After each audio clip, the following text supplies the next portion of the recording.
Education meeting for January 28th, 2025. It is 7 p.m. and we are ready to open the meeting. So if I can get a motion to open the meeting. Second? All in favor? Aye. All right. If we could please rise for the Pledge of Allegiance.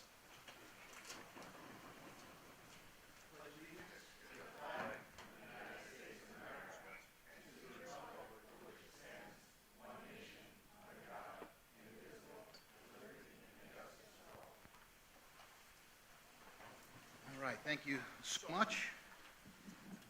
Can you all hear me all right? I feel like it's not picking up. Okay. I got a green, oh, there we go. Perfect, thank you, in the back stage.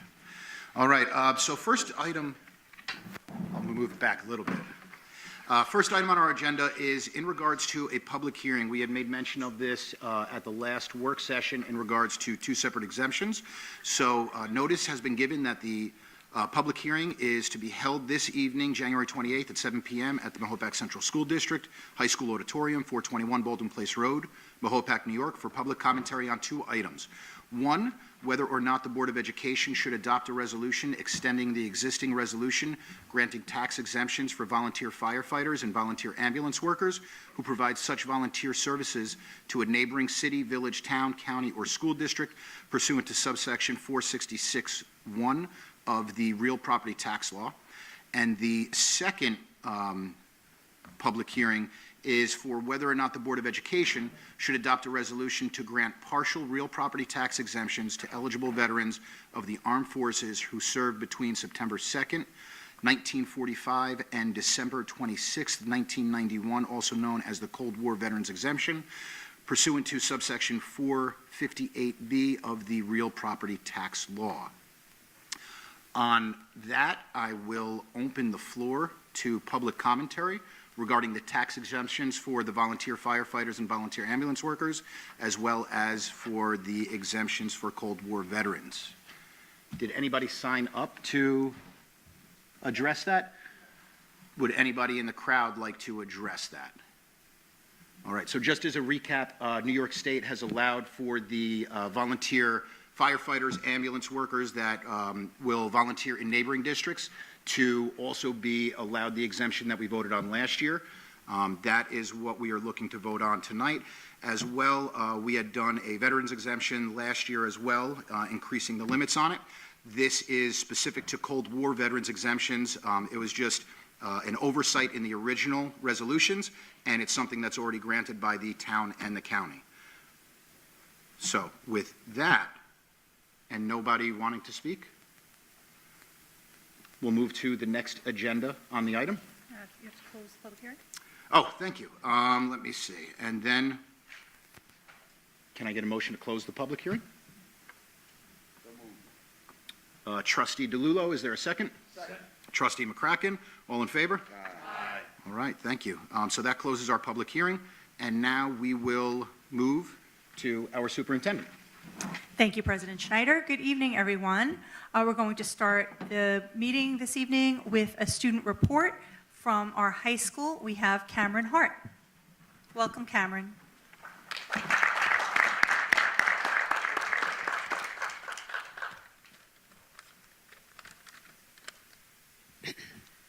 Hello, my name is Cameron Hart, and I'm the executive president of MOST.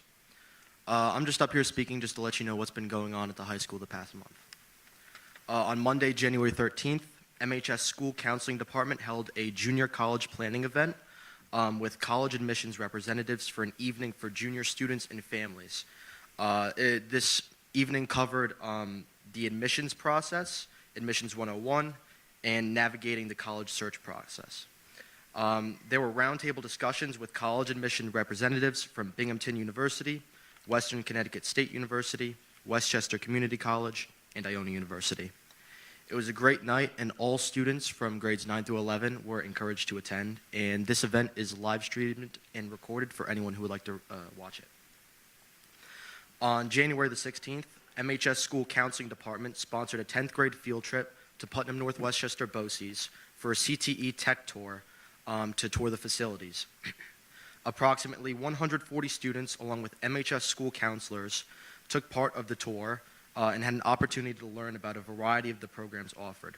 The goal of the PNW BOCES Tech Tours is to provide students with an immersive experience, allowing them to spend quality time with technical instructors and current student volunteers. Through hands-on activities and informative discussions, students were quickly able to gain insight into various trade programs offered at PNW BOCES, and the tour succeeded in its aim of giving these students the opportunity to ask questions, get answers, and explore different career paths within these trades.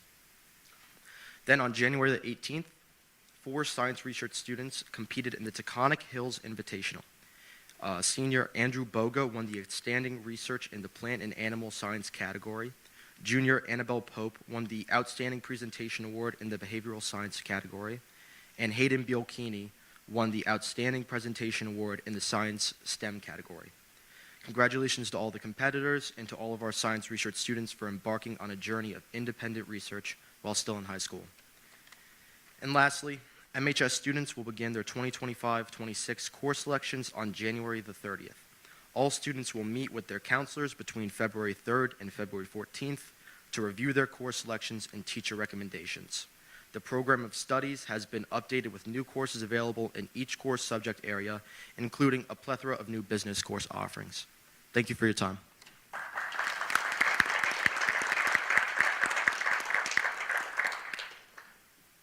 Thank you, Cameron. And now we're very excited. We have many of our fall student athletes here in attendance, and our athletic director, Stephen Luciana, will invite him up to the podium, and we have some awards to give out.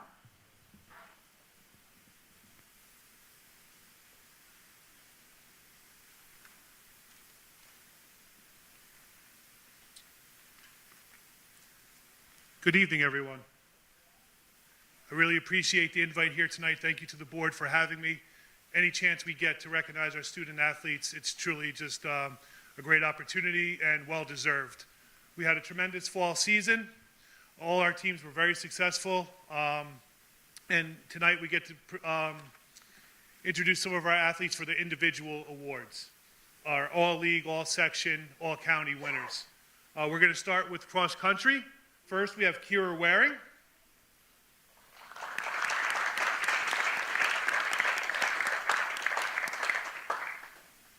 Gianna Hartman.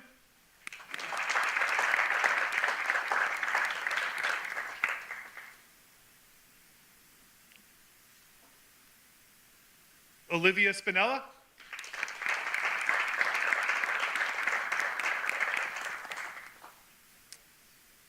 Brandon Cumrow.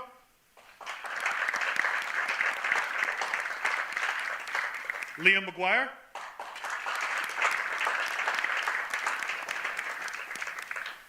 Daniela Marks.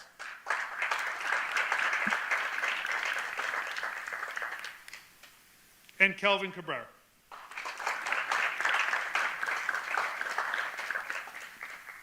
Next, we have our swim team, which is merged with Carmel and Putt Valley. Once again, had a very, very successful season. Unfortunately, we were not allowed to win a league title because merged teams in swim are no longer allowed to win a merged title. But they were very successful throughout the season and just did a tremendous job, and our swim team keeps getting better and growing every year, so very excited for that. Our swim winners, we have Molly McGordy and Megan McGordy.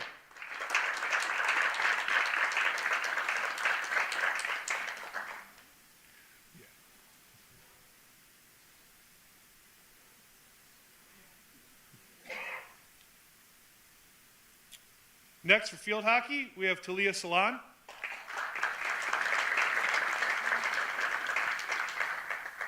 Erin Harney. Grace Gain. Gabby Bartholdi. And Kaylee Pontilla, who I'm sure is at hockey right now. Next, we have cheer, which I don't think we have any of our cheer team. They are battling the flu right now. It's taken over the team. Abigail Bain, Corinne Lopez, Isabel Mariella, Juliana DiCharo, Lila Greco, and Sophia Trincatella, and Isabella Mariella. Girls tennis, we have Kira Hammond. And now for girls soccer, Kaylee Dolan, Neve and Fiona Kelleher.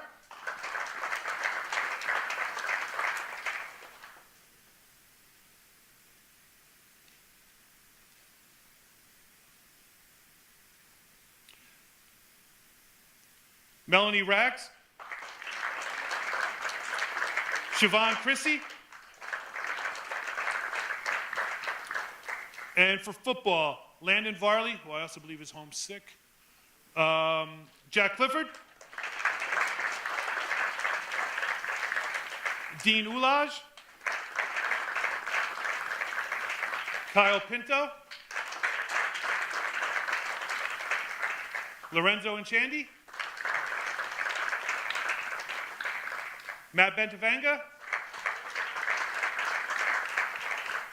Matt Dugan, Nick Tardio, Ronan Hunter,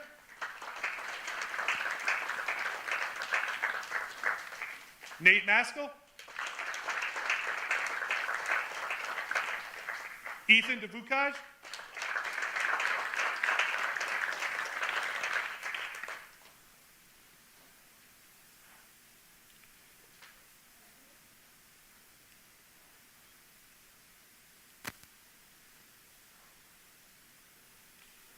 and our volleyball players, who I believe are at an off-season training session tonight. Taylor Vidiello, Olivia Hoyt, and Andriana DiFincenza. Boys soccer, we have Cody Booth,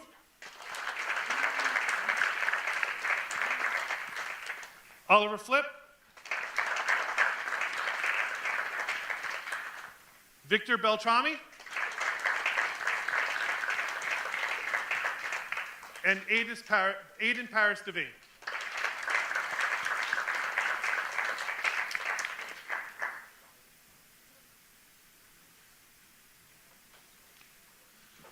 And these are their accomplishments on the field. Recently, we were notified, and this is always one of my favorite parts of being up here for this, to honor our athletes. Every single one of our varsity teams achieved New York State Scholar Athlete Team Award winners. And that is 75% of the team has to have a 90% grade point average or better. So every single one of our varsity teams achieved that this fall. And we were, yes, please.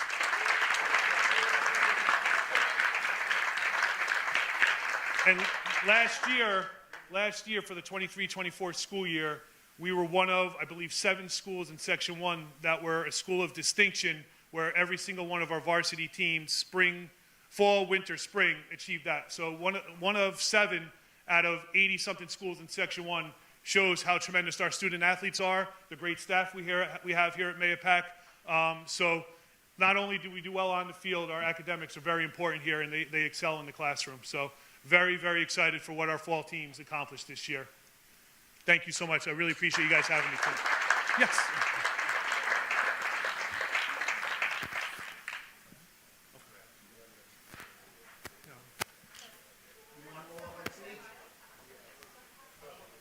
Guys, we're gonna walk up.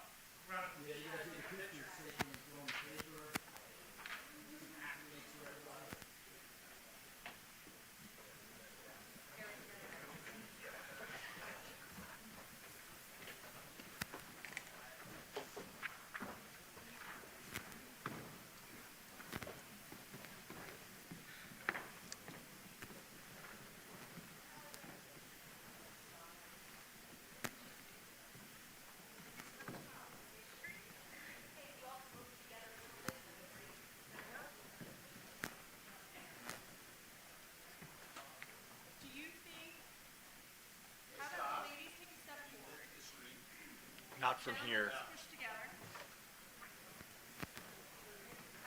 Sorry.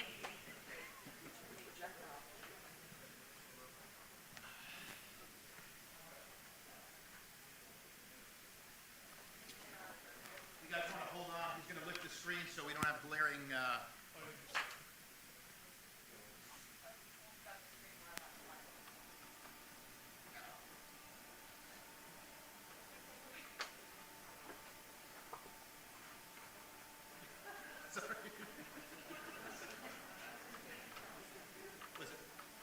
All right, so the screen's gone, but we're still in the eyes.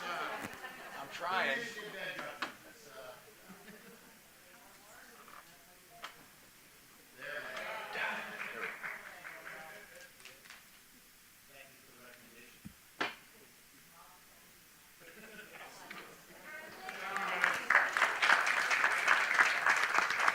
Congratulations.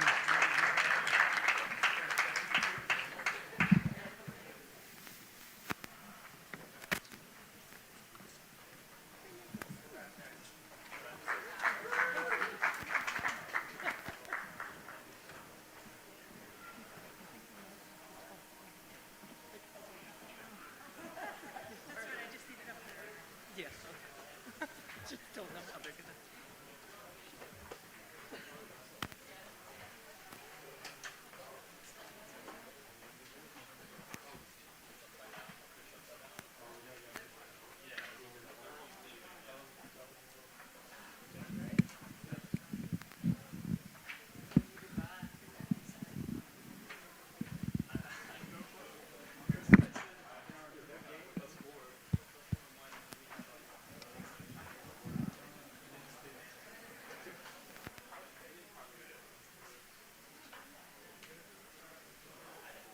Thank you, everyone, for coming this evening.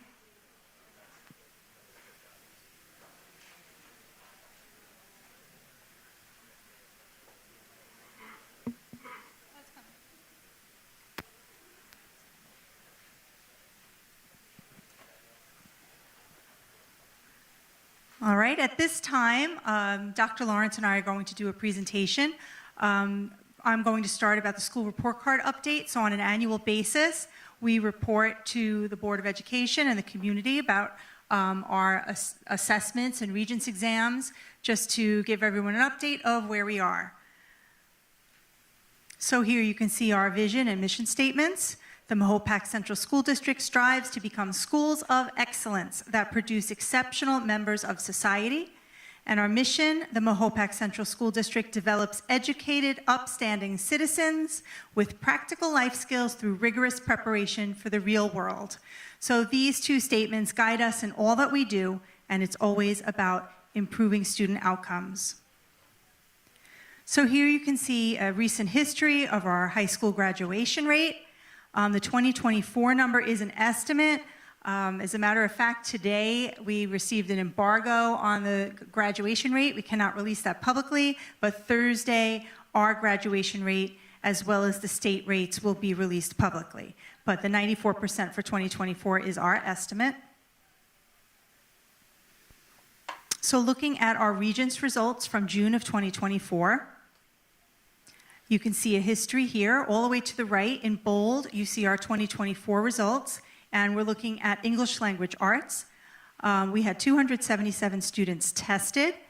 You can see our passing rate, which is 65 or higher, and our mastery rate at 85 or higher, much higher than the New York State average. Here you can see our two social studies Regents exams. You can see a drop in the number of students tested in U.S. history with the new pathways for high school graduation. Some students choose not to take the U.S. history exam. It's not required for graduation any longer. So you can see our results there, passing rates and mastery rates. Our science Regents exams, living environment, earth science, chemistry, and physics. Chemistry and physics, we don't have that many students who actually sit for the Regents exam. We do have some that sit for advanced placement exams. Neither of those are required. Some of the students that take chemistry and physics are also taking it through concurrent enrollment through local colleges because they are seeking college credit, which is more guaranteed, and I'll talk about that later in the presentation. And then at the middle school, we do offer living environment. Last year, 121 students tested. That's a high number for our 8th graders, and you could see our passing and mastery rates. And then looking at math, this is just for the high school.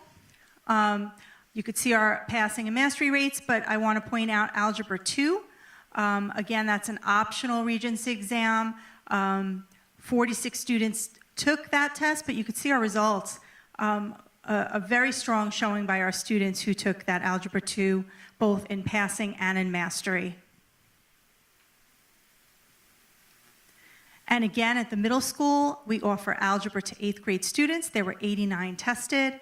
All of them passed 52%. I'm sorry, all of them passed 75% at mastery. Now we'll move and look at our grades 3 through 8, English language arts and math assessments. So the ELA and math are scored on a 1, 2, 3, 4 system, so you can see what the performance levels are for each of those indicators. So they're excelling, they're proficient. Level 2 is partially proficient, but they're on track to meet high school graduation requirements. And level 1 are students that are below proficiency. So here's just an overview. This only includes the students who sat for the exam. We do have a growing percentage of students who are sitting for the exam compared to recent years. We are above the New York State average in both ELA and math, but this is a compilation of all of our students who sat for it in grades 3 through 8. And this is a breakdown by grade level. So here you see grades 3, 4, 5 over the years. You could see the tested percentage in each grade, as I mentioned a few moments ago, is on the rise. Our proficiency rates, it's hard to compare year to year because the state changes the tests so often, but this is just one moment in time. We do have other forms of assessment that we use on a regular basis to help keep track of how the students are doing, and Dr. Lawrence will go through that in more detail when he takes over his slide portion of the slideshow. And ELA in grades 6 through 8.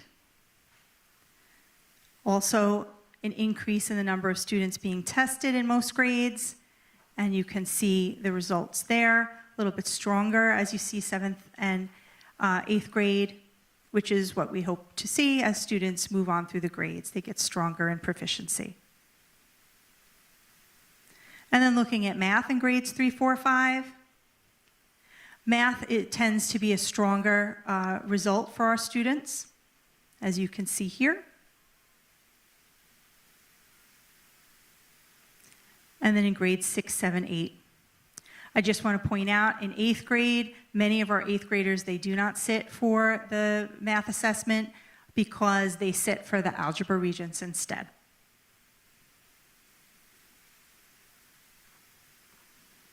Now we'll take a look at some advanced placement data for our high school students. So the College Board offers a total of 36 different subject area exams for the advanced placement. And in June of 2024, we covered 21 of those 36 subjects, and we administered 214 exams in total. Over the past 7 years, we've tested in 23 different subject areas. The scores range from 1 through 5, with 5 being the highest. So some colleges will accept AP scores and give students college credit, but that number of colleges is dwindling. Generally, if colleges are going to accept an AP score as college credit, the student has to achieve a 4 or a 5, which is a great challenge. So many of our students choose to forego advanced placement exams and take the concurrent enrolled courses where they're also enrolling in a college and they're getting a transcript from that college. And so once they have a transcript, no matter what college they go to, they can show that transcript to that college and walk in with some credits. We've had many students graduate from Mahopac High School and walk into their freshman year with 30 credits. And they go in as a standing sophomore. That gives them the ability to choose their courses earlier than a freshman. and it saves the family an awful lot of money because you have one less year to have to pay for. So over the past 6 years, you could see on this slide and the next one, a list of the different advanced placement exams that we have administered. They're by categories. You see art, ELA, math, music, science, social studies, world languages. And on this slide is the comparison between 2023 and 2024, the number of students who took each exam and their average score. And this is on over the next 2 slides. So if I direct your attention all the way to the right, compare the last 2 columns of average score in 23 to the average score in 24, you're going to see in almost every single exam that average score has increased. So that speaks volumes about our students as well as our staff that are teaching these very challenging courses.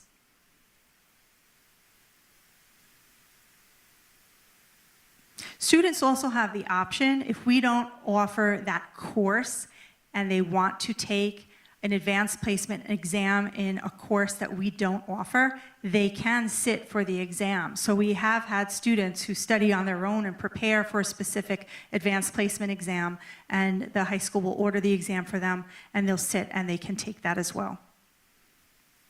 So again, you can see the average scores are definitely higher than they were in 2023. So here's a 5-year score summary for advanced placement exams. So you could see the total number of students who have sat for AP exams has decreased over the past 5 years.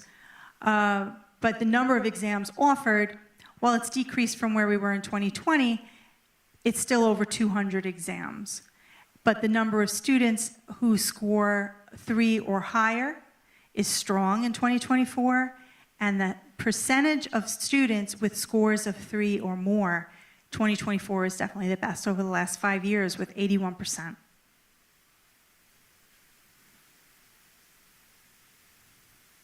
So here's some information on the concurrent enrollment, or the courses where students are enrolled as a high school student in a college at the same time. They don't have to leave our campus for this. We offer 37 different courses which can result in college credit. We had 1,055 seats filled last year, and there are 1,192 seats filled this year. So we partner with 7 different colleges: Marist, Rochester Institute of Technology, Syracuse, SUNY Albany, SUNY Farmingdale, Dutchess Community College, and Westchester Community College. And as I mentioned earlier, most colleges will accept these courses for college credit. So that fulfills, in some cases, required courses, and in some cases, elective courses. So definitely a financial benefit, and it gives students the idea in high school what that course load is like. Our teachers here have to go through a lot of hoops to become a concurrent enrollment teacher. They're trained by the college that's offering the credit through that college. So they have to learn the syllabus, they basically apply, they go for training. So it is a rigorous process for them. So we're grateful that they're interested in doing that and providing that opportunity for our students. So here is a list of, and this I believe is 2 pages, yes. So here's the first of 2 pages of all of the college level courses that are available, which college they're affiliated with, and how many credits the students would earn upon successful completion. So our project Lead the Way, the engineering courses, are through Rochester Institute of Technology. We have 5 courses involved there. And there's quite a broad spectrum of courses that are available to our students. And here's the second page of that. There's music courses as well, foreign language.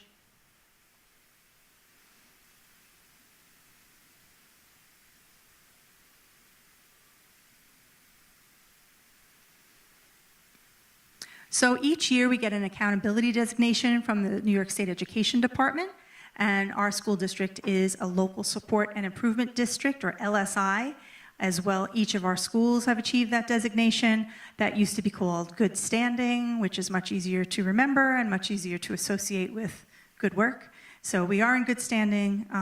All schools and the district are LSI, local support and improvement. And so here are our core values. We value high academic standards, real world readiness, leadership traits and uniqueness, a safe learning environment. And we expect compassion, collaboration, and empathy, resilient critical thinkers and creative problem solvers, lifelong learners who exhibit pride for their school and community. We are Mahopac, and I'm very proud of our students. You saw some of them here this evening. They always amaze me, and they do a great job. They prepare themselves well, and they move on into the world, and they're very successful. And we enjoy seeing them come back and tell us about all that they're doing, and we learn from what they've done and what they're doing in the future. Any questions from the board before I pass the microphone over to Matt? If I may, Mr. President? Thank you. So my question's on the slide with 3rd through 8th grade ELA proficiency.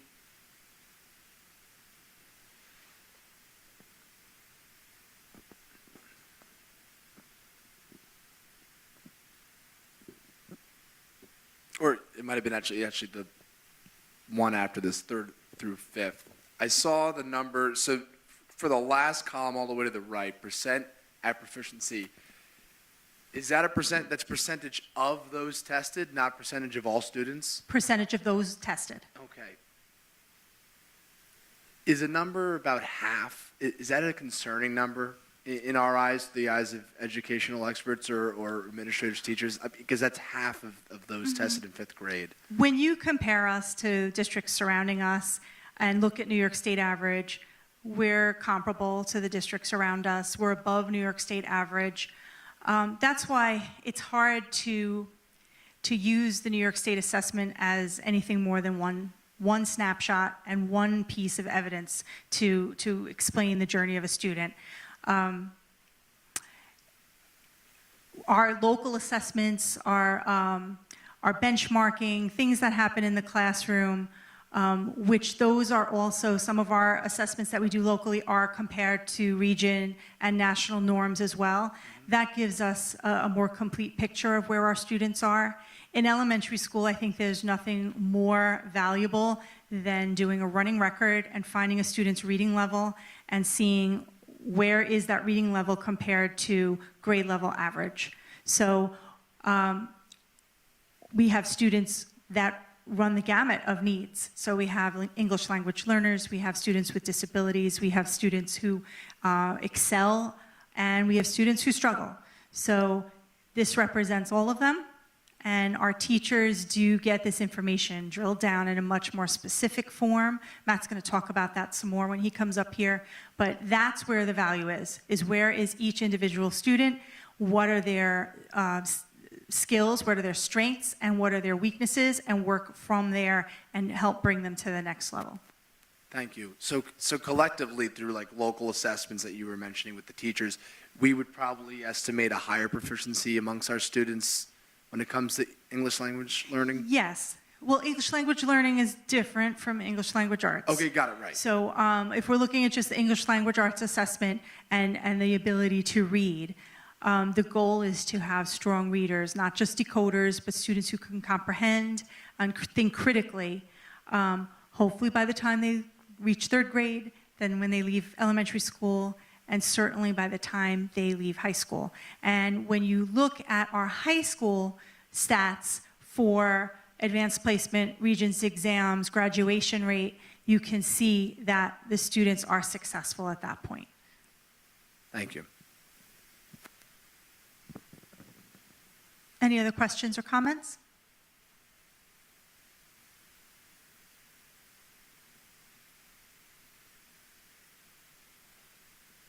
All right, so Dr. Lawrence is going to come up, and let me get to that slide. There you go. And Trustee McCracken, if you don't mind, I'll just piggyback a little bit onto what Ms. Toner was saying for your question as well. There are other elements as well when it comes to the high stakes testing, right, that aren't always reflected in the exams or in preparedness of students, such as the length of exam, how long it takes to get through the exams for some of our younger learners, right? You know, it's an assessment in ELA or it's an assessment in mathematics, but it takes days to get through, right? I think that impacts some of what we look at as well. I think that some of it holds true even at the Regents level, right? Where our students may be excelling content-wise, but then sit down for a 3-hour-long exam. I think some of that plays into it as well. So, you know, I think our Regents scores, our proficiency scores for 3 through 8 are definitely something that we look at, we take into consideration, we drill down with the data that we do get. But our students' journey throughout the school year is really what we're about, right? So I just wanted to add on to that. Dr. Lawrence, if you don't mind, just before you go on, if I could ask a question. I noticed that the opt-in rate for our district seems to be a little bit lower than some neighboring districts for taking these benchmark tests. I'm not sure what can we do as members of the community to try to promote increasing that rate so that we have better metrics in order to grade based on what these standards are. I'm not sure what we can do as community members to try to get more people to opt in to taking these tests. Or is this something that you already see maybe the educational system's moving away from to do something different? I don't know. It seems like there's always changes that take place. What would your professional thoughts be on that? I mean, I think there's always going to be some level of accountability, right, that the state owes for federal monies, right? So 3 through 8 testing, Regents exam, we're going to have some form of that. The numbers, right, so we had that critical point in time where the trend was to stop taking these exams, right? But the numbers are increasing, right? They are getting a bit better. You know, in terms of what you can do, you know, I would say the messaging really, and it's a messaging that we try to carry forth in schools, is the assessments, the 3 through 8 assessments are a useful gauge for your classroom teacher, right? And a useful gauge for your administration, and not a reflection on you specifically. It doesn't get factored into your grade. It's not considered on whether or not you get promoted to the next grade level. It really is a great service, if you want to look at it that way, to helping the school district better understand, you know, the effectiveness of some of our programming. You know, so it takes a lot for the students to take those exams. And there's a lot of stress involved in it. But the experience, I believe the experience that they go through is worthwhile, just in terms of testing their own resiliency, right, stick-to-itiveness, and then the information that we get district-wide is really helpful in helping us better understand our programming. You know, I would say that would be some good messaging. That's perfect. I appreciate that, and I think that's a message that we should all try to resonate with anyone that we know that has elementary students. You said grades 3 through 8. 3 through 8. Especially if it's going to help to give our faculty the ability to get a better understanding on what we may need to work on for improving for the future. So. Right, because it's not a graduation measure. They don't need it to get a high school diploma, right? So sometimes that weighs into the decision making for families, for students not taking it. But it's very helpful. The information is very helpful to the schools. That's great. Thank you so much. Yep. President, just real quick, just 1 second. So Matt, Dr. Lawrence. That's okay. So, the bottom line is kids are going to be tested their entire lives, you know? So the sooner that we get into that test mode, it's just going to be more beneficial. We can look at 3 to 8, but truth be told, we're going to be taking tests thank you. We're going to be taking tests our whole lives. So I'll dovetail off of Mr. President. You know, the sooner we can get, you know, kids in to take these tests, yes, it's stressful, there's anxiety, but if you start early enough and you start to go through it, it'll get easier as it goes on. So I would encourage all, you know, just as Tanner and Jonathan said, you know, we just have to get the kids to sit down and take the test. It's just beneficial. It really is. You know, you get the metric, and then it really grooms you for, you know, for the rigors of of high school and college and beyond, and secondary school and beyond. Yeah, 1,000%. It definitely builds rigor, and it builds resiliency and stamina in sitting down and taking these long assessments. So, you know, you avoid a scenario where a student has never taken a high-stakes exam all the way through 8th grade, and then they get to 9th grade, and all of a sudden they got to take Regents exams. Yeah. That will determine your graduation, right? Yeah, absolutely. So it's definitely better to prepare way before that. So I guess the point is, what can we do to try to encourage that especially at the lower level, so it's not that stressful, anxiety-filled, thing that you look forward to, that the parents really just don't want to put their child through, and they pull back. Yeah. How do we get beyond that? I think we do it at the classroom level, right? In the days, weeks leading up to the exams, and it's for the kids, right? It's not going to be part of your average. It's not information that we're going to use to decide what class you go to next year, right? To try to calm the students down a little bit more. But any messaging, words of encouragement, letters of encouragement would be great. Okay. Yeah. Thanks, Matt. Yeah, thank you, Mike. Anything further on the 3 through 8s? No? Okay. So I'm going to drive on. I have a few slides. Much of this you've been hearing from me during our work sessions. So you're going to be pros, I think, by the end of the school year on a lot of this stuff. So I want to take you all through the organization and understanding of student growth data as part of our strategic plan, as you hear me speaking about in our work sessions. I want to give you a brief overview of our math and literacy programs, and then touch again on what the science of reading is and how we're using it as an assessment tool here in Mayapack. Touch again on our coaching supports and our continual evaluation and growth. So first, we're going to take a look at our balanced literacy program and mathematics. So the first thing that's really important to understand is we're talking K through 5 here. Everything here is K through 5. For the K through 5, literacy and mathematics that is our core instruction. That's the center of out of which everything grows, right? And when I use the word literacy, I'm speaking about reading and writing, right? So everything that goes into teaching students how to read and everything that teaches students how to write.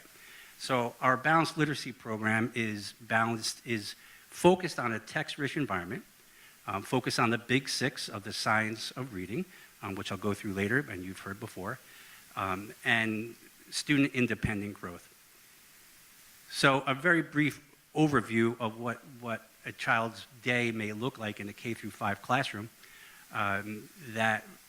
For the literacy portion, it happens every single day. So our students get literacy instruction every single day, and up to 60 minutes a day. It could be more, depending on the inclusion of writing, but it definitely happens every single day. And it typically, with our balanced literacy approach, it follows a particular structure, which in the education world we refer to as I do, we do, you do. And typically you'll see the teacher get the students on the carpet in front of the classroom, and the teacher will think out loud to model thinking. The teacher will model the particular lesson. Then they'll switch gears, and then they'll do an activity related to the objective together, where the teacher guides them through it, and the students can guide each other through it. And then once the teacher's feeling that the students have a really good grasp on this, then the students are sent back for the U portion, where they're either doing independent work, or they're doing centers-based work, or the teacher will pull students for small group work to continue on with the focus on the particular objective. And the class generally ends with everybody getting back together again as a whole group and reviewing everything, going through exemplars. The teachers do a great job of giving our students an opportunity to share their work, be proud of what they've accomplished during that time. The progress monitoring for our literacy program is everything that you've been hearing me speak about during the work sessions. It's focused on our running records. It's focused on our STAR data. It's focused on our ESGI, and of course, the teacher-specific assessments outside of the progress monitoring. And when you hear me say progress monitoring, you can think of just a temperature taking, right? It's continually taking the temperature of each individual student learning of literacy, whatever piece of literacy that they're working on. On the other side of the slide, you'll see our mathematics program. Our mathematics program, we use Reveal Mathematics. Reveal is centered on the CPA model, or the CPA method, which is focused on concrete, pictorial, and abstract learning, right? So the concrete aspect of it is a high use of manipulatives, for example, right? So tangible things. The students are taught how to draw pictures that are reflective of the math concepts that they're learning. And then the abstract is the actual algorithms that they might be learning, the mathematical properties. And all of it is focused at the youngest level on the base 10 methods, right? So having students understand groupings of numbers based on 10, which grows throughout the K-5 system and is a great skill once the students are able to master it. The math instruction will look similar to the literacy instruction in terms of time. It happens every single day from 40 to 60 minutes, follows typically the same structures, the I do, we do, and you do. During the you do, the teachers run centers work for skills development. They pull students for small group instruction, either for intervention, remediation, or for acceleration, depending on what's planned for that particular day. And the progress monitoring, the temperature taking for the math program is our Reveal program, which is really rich in the data side of things. So the Reveal benchmarking, the STAR benchmarking, the ESGI benchmarking for our K-1 students, and our teacher-specific assessments.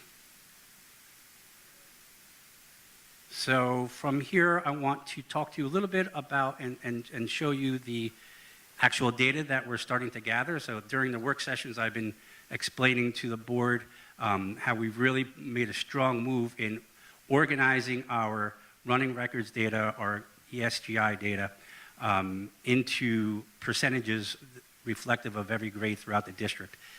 Again, it's temperature, right, of where our students are growing. And then behind every grade level percentage, you'll see there's student-specific information. So here's an example of the ESGI. If you remember, during last budget season, I spoke about expanding ESGI from kindergarten into first grade.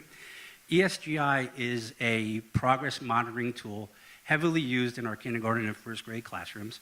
And if you look at the screen, you'll see that it has all the pieces of early literacy in both ELA and ELA, in literacy and in mathematics, right? So, put my glasses on here.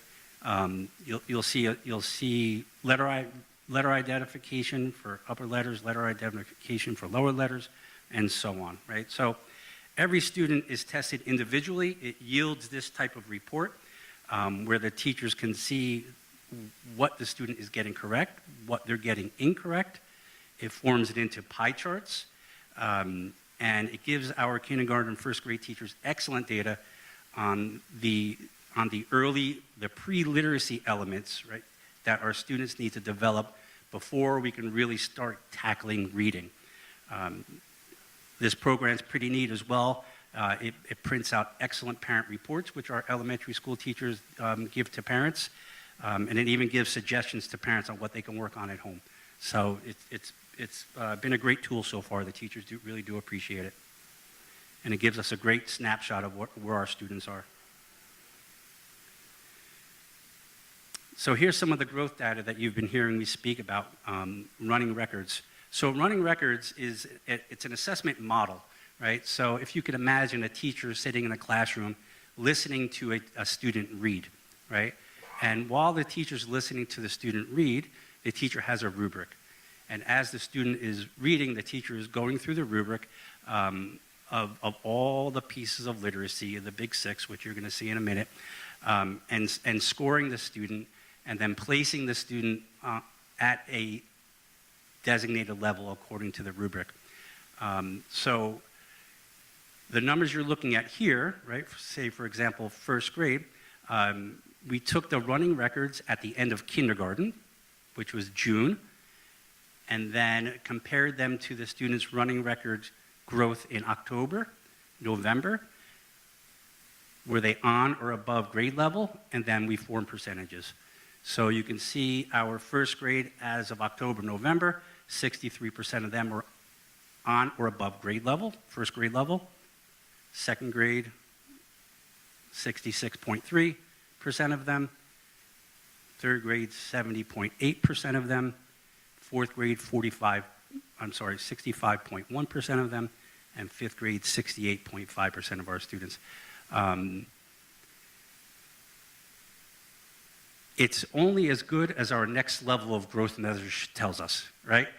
So that's where they are right now. So across our first grades, in all three elementary schools, 63% of our students are reading on or above first grade level. So obviously the ultimate goal is to get all these numbers to 100, right? Where all of our students are reading at or above grade level. Now these are all of our students, right? These are our gen ed students, these are our students with disabilities, these are our English language learners as well, right? This is all of our students. Science of reading. So the science of reading, I know you remember, it's not a literacy program, but it is research related to how to build effective literacy programs. So if you look at the slide, you'll see the big six, right? So starting in the top right, phonemic awareness. Phonemic awareness is pretty specific to pre-literacy, kindergarten, UPK, kindergarten, first grade-ish. And then from there, it doesn't necessarily follow a sequential order. It kind of all overlaps with each other, right? Building students' phonics, vocabulary, fluency in reading, comprehension levels, and their ability to express themselves orally, oral language. So those are the big six. New York State has done a very nice job in leading the state through a series of professional developments to help us understand how to evaluate our literacy programs based on the big six. We've been doing this since last year. Learning a whole lot, no doubt about it, and it's really been an excellent exercise. So the labels that you see all around this slide are bits and pieces of our existing literacy program that help support one or more of the elements of the big six. Right, so our units of study, which is our literacy program, student conferencing, independent reading, all has an impact into one or more of the elements of the big six. The labels that you see that have the star next to them, small group work, decodables, content-based reading, spelling connections, which we did start this year, explicit phonics program, and Heggerty are either in existence now, in research phase now, light integration into our curriculum, or earmarked to begin in earnest for next year. So the labels that are starred over the last year or so are some of the elements that we found that we needed further reinforcement in. And we started bringing some of this reinforcement in starting last year and into this current school year, helping to strengthen our literacy program. Student growth data for mathematics, the ESGI program K1. This is some performance data. So what you'll see here is our students, K5, take what's called the Reveal Math Skill Inventory. And in that inventory is a list of 25, 30 questions, depending on the grade level, each reflective of a different skill appropriate to that grade that the students have to show growth and master in order to be able to handle the content in that grade level, right? So again, this data is compared to the student growth at the end of their previous year. And we're seeing some nice gains, right? So the way that you're to look at this data is in the second grade, 85% of the questions in the inventory showed an increase in score, right? Some increase, right? So, if it were a 25-question inventory that they took at the end of first grade, and then they took the second grade equivalent of that in October or November in second grade, we saw that the students answered 85% of the questions with some type of increase. And you can kind of see the increases as you move on down the line, right? So the good news is this is a bird's eye view of our data. Our classroom teachers have specific information on specific student performance, which elements of math literacy that the students still need more reinforcement, intervention, acceleration, whatever it may be. But as a whole, this is one of the pieces of data that we're trying to use to get a good indicator of what our growth looks like across the district. As mentioned in our work session, in addition to our outstanding teaching faculty, we have 3 coaches that are amazing and provide amazing support and assistance to our classroom teachers. We have 2 full-time literacy coaches and 1 math coach who we contract through BOCES. And among some of the things they do, they do access professional development outside of our district and bring it back into the district. They bring professional development to our teachers in terms of instructional methodologies, but also in terms of the content. They do in-class modeling for instructional methodologies and for content. They do in-class coaching. They run literacy committees. They run math committees. They're experts and they've been my number 1 team in terms of gathering all the data that I continually talk to all of you about. So they're excellent at organizing and thinking through data. They meet with the teachers at committee meetings to present the data. They meet with the building administration to present the data and discuss it.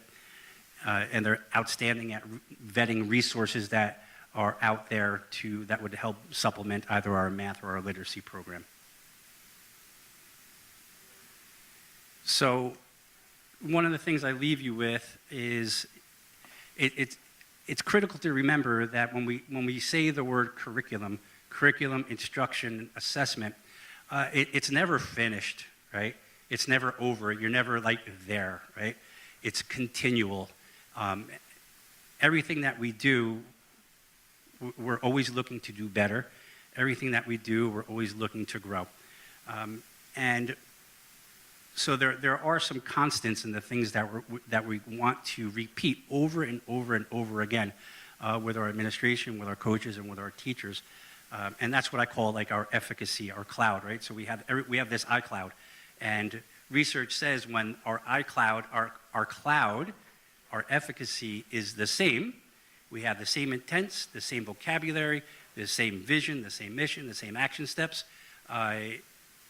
it makes us much more efficient and our conversations take off, right? So the things in our cloud, instructional cloud, are fidelity to our programming, right? Staying true to the way our programming is laid out and the professional development supports it. Staying true to our sequence and pacing, which really helps our discussions about the effectiveness of our programming. It helps our discussions on our assessments, and of course our think tanks when our scope and sequence is consistent throughout our district. We're digging in more and more into phonics, so we have phonics and more phonics. The conceptual level of it and then the skills application level of it. We're dedicated to our benchmarking systems and our progress monitoring systems to help us keep taking pulse and temperature of where our students are throughout the course of the school year. We're focused on small group instruction during class instruction to remediate, to intervene, and to excel our students. We're dedicated to ongoing professional development, and we're at the stages now of speaking with our administration, which is related to our strategic plan, is building school-based data teams as well.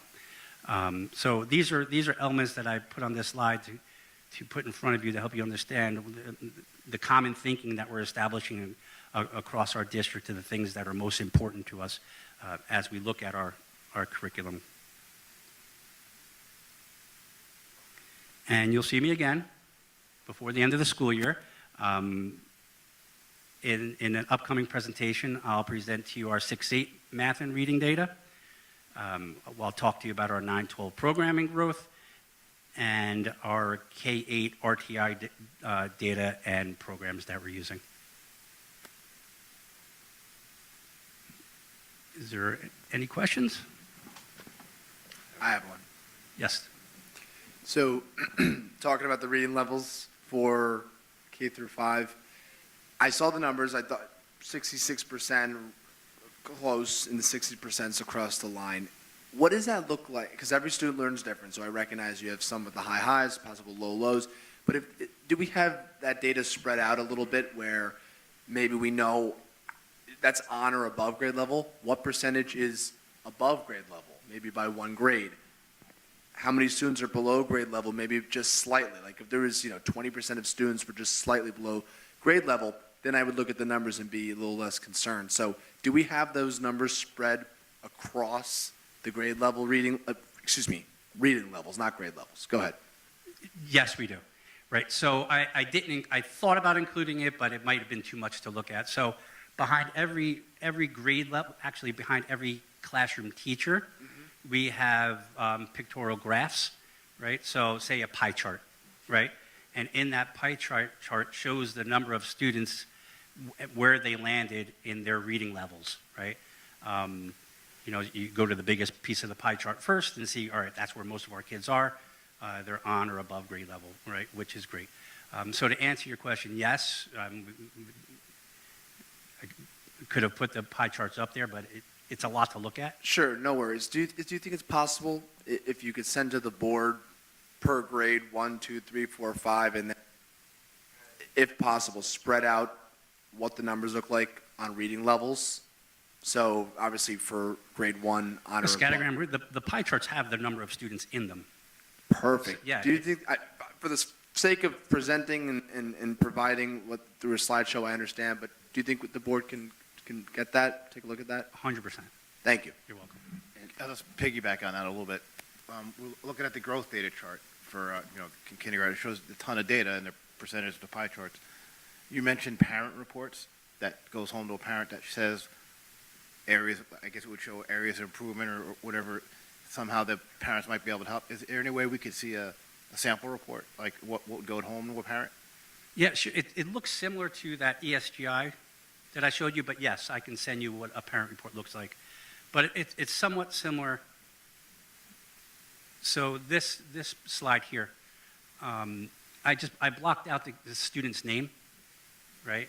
So that this is for one student. This is just one student right here. Okay, that's why Yeah. I wasn't sure. Yeah. For the pre-literacy skills, it's hard to organize for a grade level. I mean, first of all, the skills are so detailed, right? So there are many, many, many of them.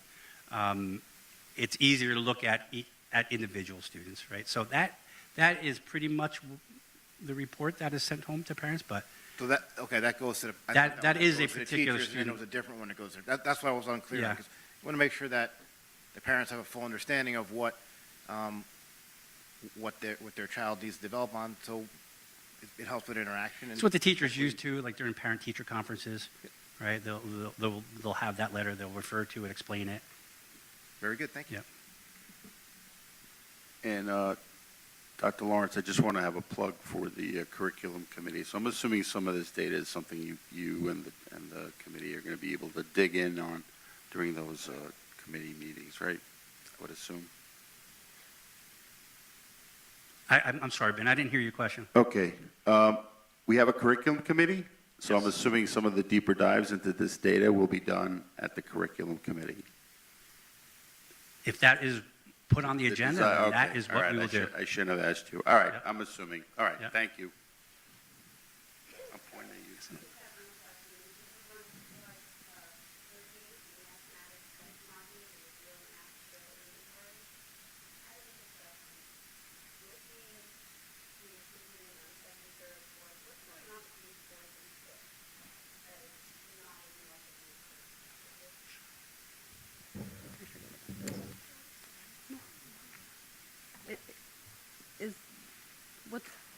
in that grade level, between fourth and fifth, there's not as much growth, have they? There's a number of different influences, right? Okay. How long the so remember that fourth and fifth grade have recently been departmentalized. Fifth grade in one particular building was just departmentalized this year. That could be a factor, right? I mean, there are a list of them. And is there any way whatsoever to dive a little deeper to figure out which on that list or which ones on that list? Yes, 100%. And we have all the information to kind of really understand, to help us better understand student support that might be needed, right, in a particular grade level, particular school, particular classroom. Yeah. Great, thank you. This is very much a bird's eye view. You know, the data goes all the way, it's student-centered first, right? So there's student information, class information, grade level information, and then district grade level information. This is district grade level information, but we have it all the way down to classroom and student as well. I'm sure the board can have whatever they want. Yeah. Yeah. For the purpose of this presentation tonight, I just did the district. If I did every building, we'd be here for a long time, I think. But for sure, I'll send individual schools, yes. Dr. Lawrence, I had a question about the fifth grade with the 63% and why it may be so different from the other grades. So that grade in particular were our students who were kindergartners and first graders during the COVID years. Would that have had an impact then on the foundational skills, which could have then impacted them longer term in terms of their foundational learning? Yeah, for sure, that's a factor, 1,000%. There are a list of factors, I think, that can lead to this, but students and the effect on school during COVID, 100% could be a factor. Thank you.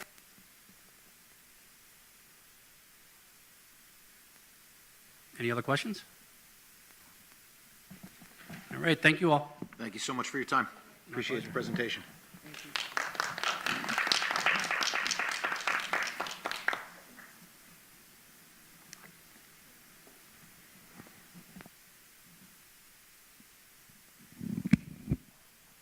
All right, now we have our first budget presentation of the new year.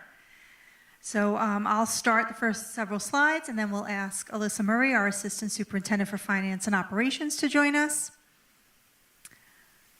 So here you can see our budget development process. So we started once the new school year began, but in December, we asked our administrators to provide us with budget requests. Here we are in January with our first presentation. We've also been having budget meetings with each of our administrators separately. They're providing their budgets to us, to the cabinet, just about on a daily basis throughout this month. And then you could see the plan for the rest of budget season. You'll see budget presentations in February, March, April. We will have our building administrator presentations, and that will be our budget adoption. May 6th is our annual budget hearing, and May 20th is our budget vote and trustee election. Here are our budget priorities. My recommendations are to maintain all academic programs and extracurricular activities, expand and continue to expand our high school curriculum pathways, continue our district's bus replacement schedule, ensure that components of the strategic plan are funded. That's a 5-year plan. We have different items that come up for each school year, so each year we're working on things to get to the point where we're ready for implementation. We also want to consider any funding based on the needs identified from our building condition survey. So that was just completed, and we're waiting for the actual report. And as always, we want to balance the needs of the educational program with the fiscal needs of the community. Here you can see our student enrollment as of December of 2024, 3,895 students.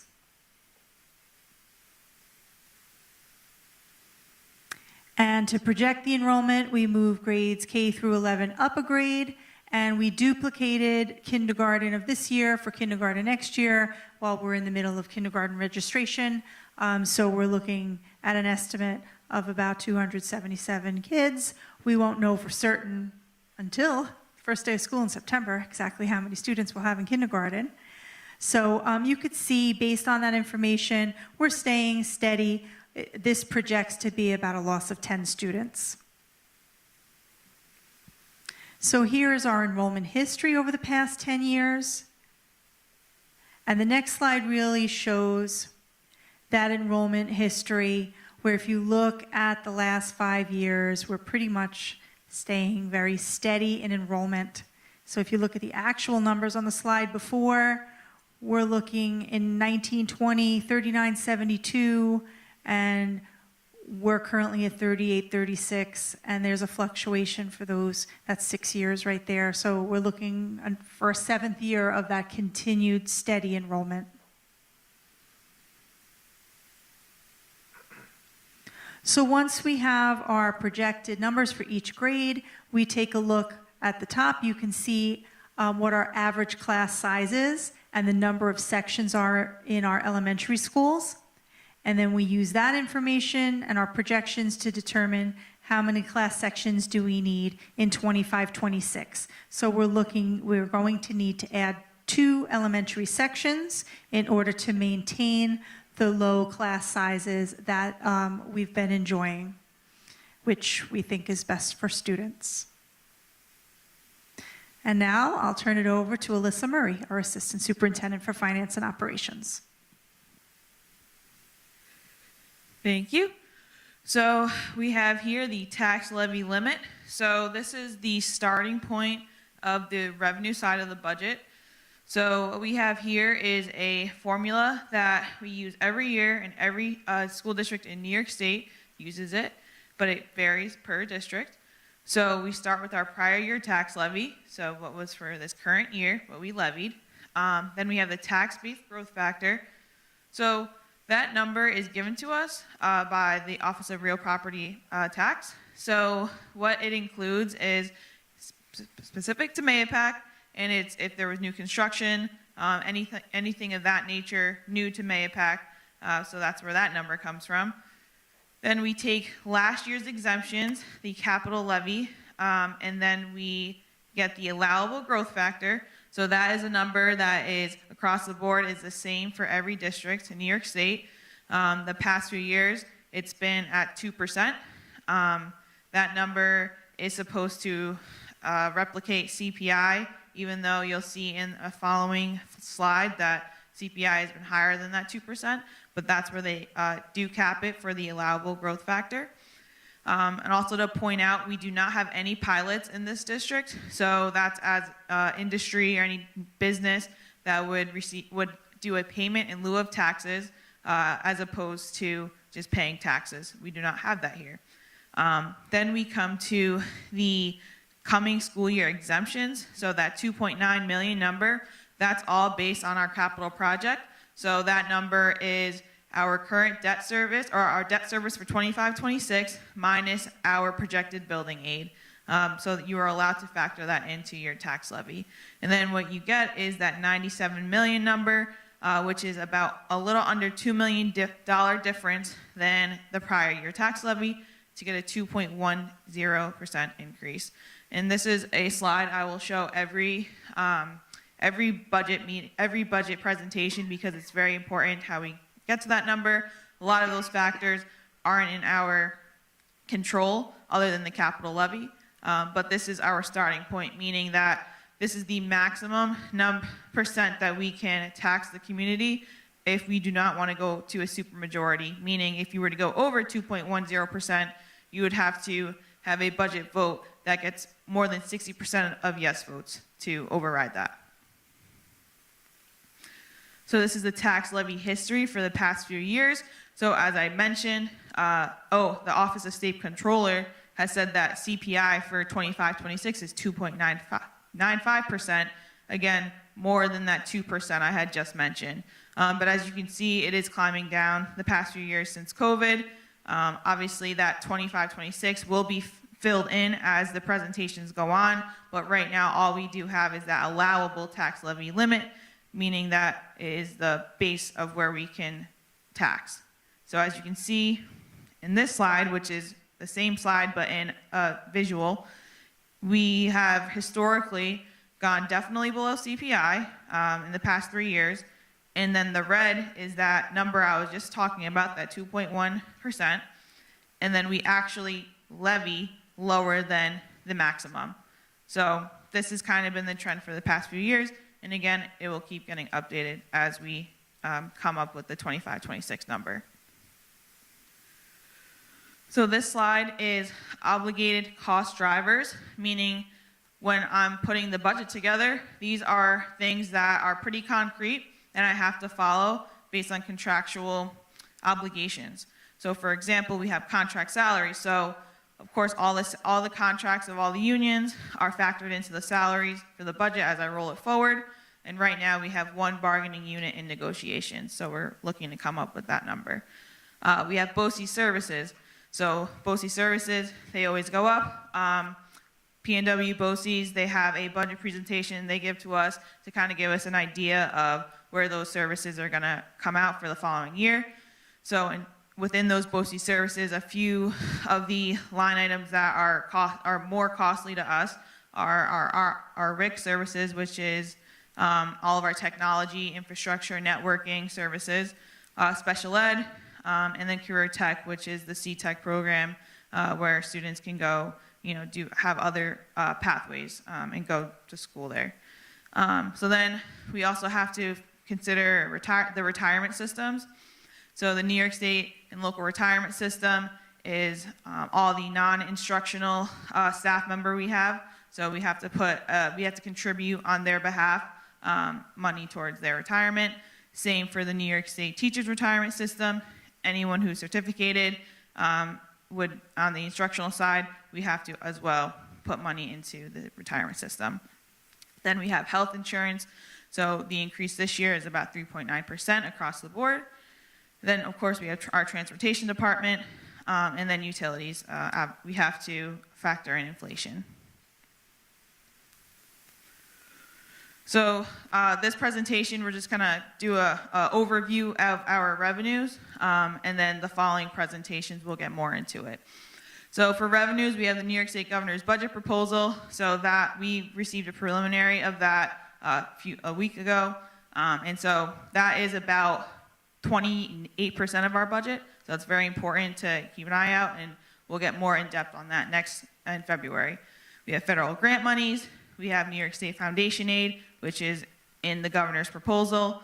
We have the tax levy limit that I just discussed, tax certioraries, which we'll get into the following presentation as well, and BOCES aid are a couple of areas. So on top of the revenue I just mentioned, we also have annual federal grants. So this is not in our general operating budget. This is supplemental to our budget that we use to make sure we have our programs running. So we have the title grants, which are the ESSA grants. So each grant in the title area, each has its own purpose. So Title I is improving academic achievement. Title II, teacher and principal training. Title III, support English language learner program. Title IV, student support in academic enrichment and technology. And then you have the IDEA grants, which are special education. So historically, we receive these grants on a year-by-year basis. We apply for them. We have to say what we're asking for, and we usually receive them every year. So this is our total for this current year, $1.36 million. So next steps, as I mentioned, we'll definitely dive more into revenue. Next in February, we'll also have 3 departments start presenting their budgets. And then March, we'll have more department presentations. April, we'll have building presentations and budget adoption. And then in May, we'll have the annual budget hearing. And on May 20th, the budget vote and trustee election. So this is the information on early voting and absentee ballots. if you ever need this information, you can go right to the website, and it's on Melody LaRocca's district clerk page. And then also, this is the nominating petitions for the 3 seats that are up. And again, if you have any questions, you can reach out to Melody LaRocca with all that information. Is there any questions?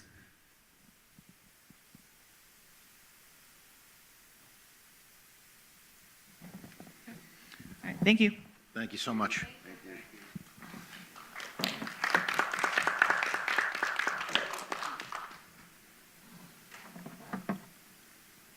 All right, on that, we will open the agenda up for public commentary on agenda items only at the present time.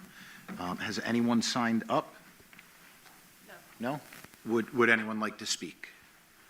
There'll be another opportunity at the end that'll be covering everything from agenda items, resolutions, and anything else that anyone wants to talk about. So don't feel obligated like you'd have to do it now. There's going to be another opportunity later. All right.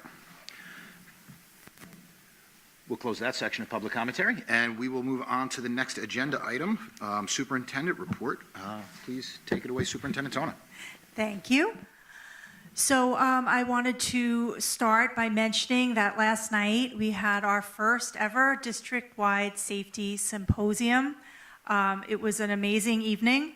Troy Bilyeu, our Administrator for Safety, Security, and Compliance, had planned this.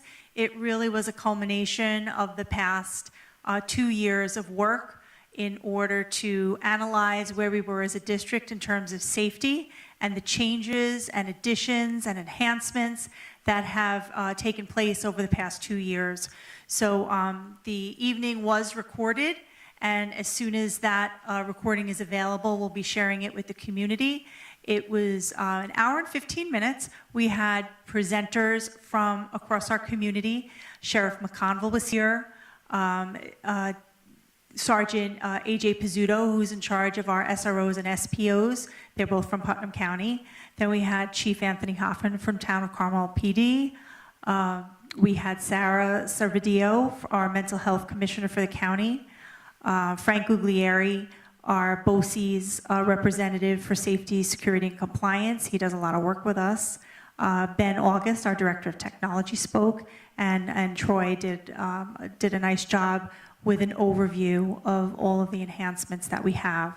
So make sure if you were not in attendance last night that you do take the opportunity to watch that video. It really is amazing to see how far we've come in a short amount of time in making our district safer for our students. So it was a great presentation. So I want to commend him. Speaking of commending people, I'd like to congratulate Brenna Lappy, our athletic trainer, and Lynn Mongan, our athletic secretary. They were both recognized by Section 1. Brenna is the athletic trainer of the year for Section 1, and Lynn is the athletic secretary of the year for Section 1. So this speaks volumes about our athletics program and the respect that the school districts in the region have for our school districts. So congratulations to Brenna and Lynn.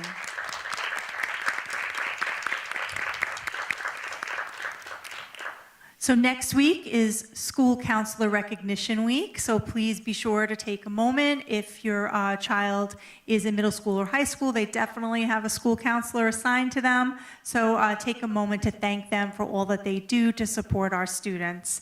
And a reminder, schools are closed tomorrow in observance of Lunar New Year, which is a required holiday that New York State Education Department put into place, and this is our first year with a Lunar New Year. Thank you. All right, thank you so much, Superintendent Tona. And just to piggyback on that, the symposium was great, really good presenters. When it is up, I recommend everyone in the community take the opportunity to review it. It's an hour and 15 minutes approximately, and it has a great deal of information about what's being done to protect our facilities, our students, our faculty, our data. Really, it was a great symposium, and very proud to see where we stand. And afterwards, talking with the presenters, it seems that the majority all say that we are considered one of the leaders in the area that are becoming one of the models for other schools to look at. So it's great to hear that, great to see it, Yeah. and it was really great presentation from everybody last night. And it really showed the partnerships that exist between Putnam County Sheriff's Office, Town of Carmel PD, and our school district, and we're really proud of those partnerships. Thank Yeah, you. absolutely. Thank you so much. Moving on to the next item on the agenda is going to be our subcommittee reports. First one would be a request for our Facilities Committee report. I'll hand that over to Trustee Mongan. Thank you, Mr. President. Good evening, everybody. Our Facilities Committee of Trustee Chris Harrigan, Trustee Adam Savino, Director of Facilities Tim Walsh, our Superintendent Christine Tona, and our Assistant Superintendent for Finance and Operations Alyssa Murray, and myself, was held on January 7th at 6 p.m. down at the Falls PD room. Robust conversations as always.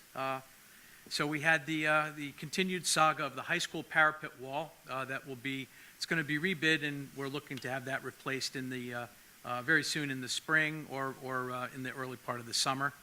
We have Tetra Tech working on preparing some bid documents, so that'll be going out soon. So I anticipate finally getting rid of the snow fence that we've seen there for half a decade.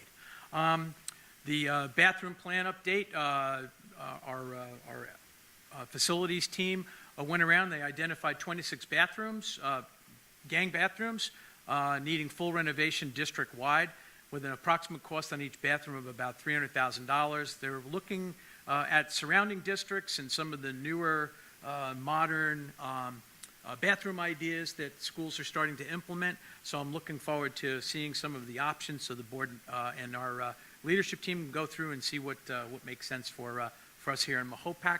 We also discussed how this would be funded, possibly out of the capital reserve fund that we had reestablished in the last budget vote.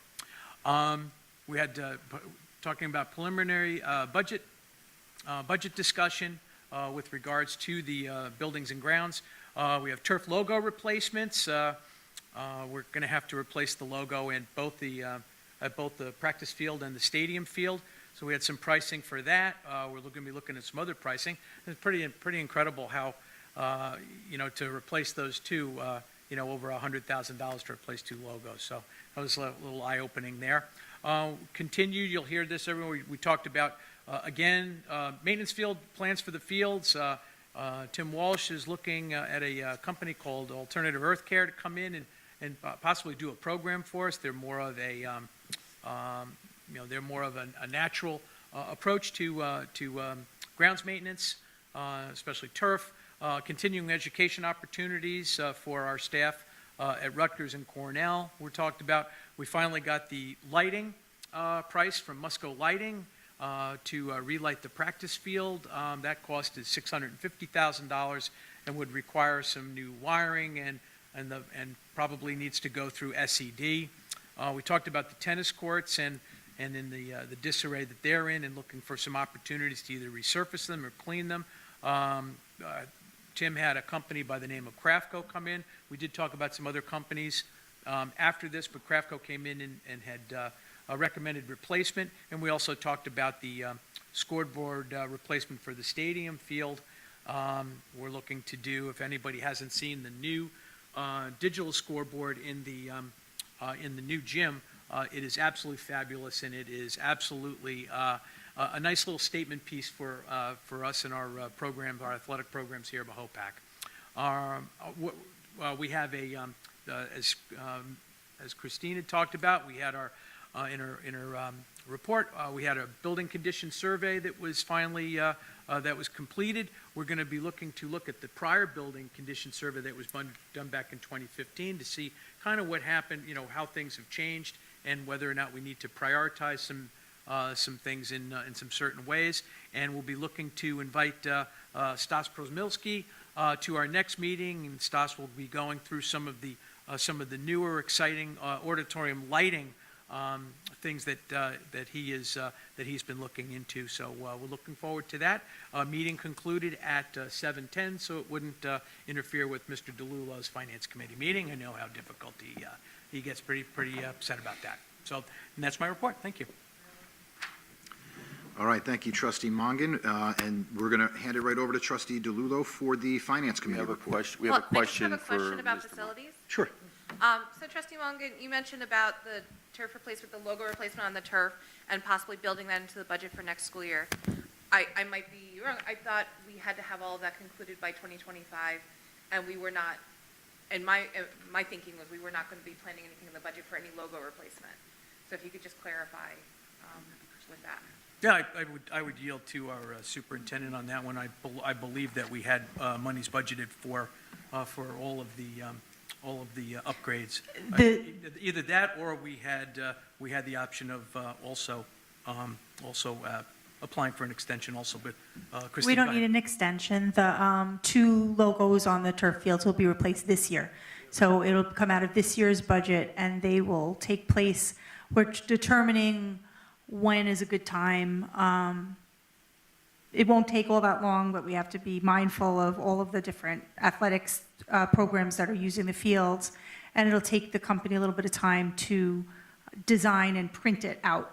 But it'll get done out of this year's budget.